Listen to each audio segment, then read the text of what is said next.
Test Drive with Graham Fletcher. By definition, a laser is something that's concentrated, focused and very powerful. This week on Test Drive, we're looking at the 1990 Plymouth Laser.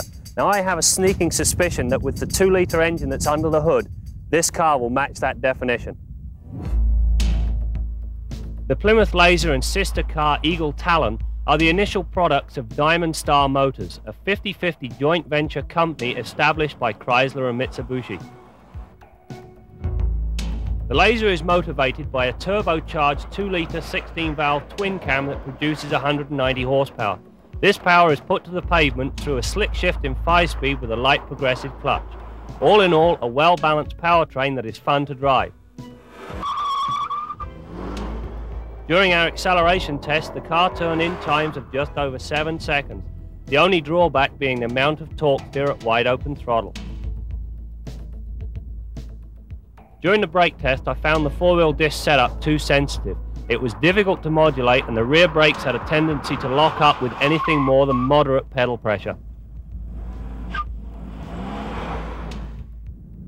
The combination of a well-balanced suspension setup and 16-inch Eagle GT Plus 4s provide a very stable platform. When pushed through the pylons, the whole setup gave a very good account of itself. However, on the street, the suspension proved to be on the stiff side, making the ride over broken pavement somewhat uncomfortable. The pinch waist and stubby rear end complement the aggressively styled front end very well. What looks like a power bulge in the hood actually accommodates the high part of the cam cover. The only negative note is the pop-up headlights, which as usual destroy the profile when the lights are on.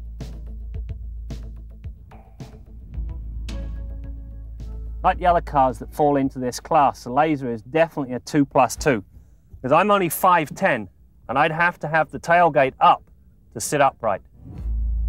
The dash is complete and easy to read, but I would have preferred the speedo rather than the secondary gauges to have occupied center stage.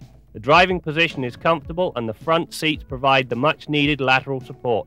All-round visibility is good with only a minimal blind spot at the left shoulder.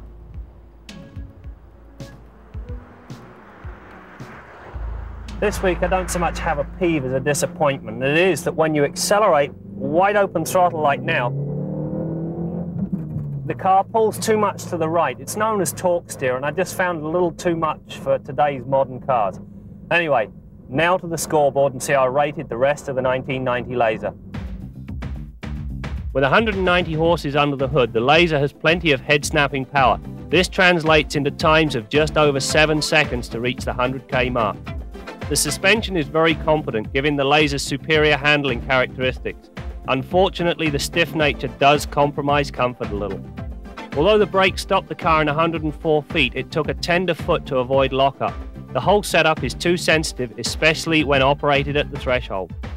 Generally very quiet with minimal wind and engine noise apparent, although you can hear the turbo whistle as the power surges. During testing, we averaged 26 miles per gallon, which considering the performance is fairly good. However, more judicious use of the right foot will yield better economy. The Laser is a complete package that offers power and fun with style. If Chrysler can tame the torque steer, the Laser will be a hot seller that complements their lineup very nicely.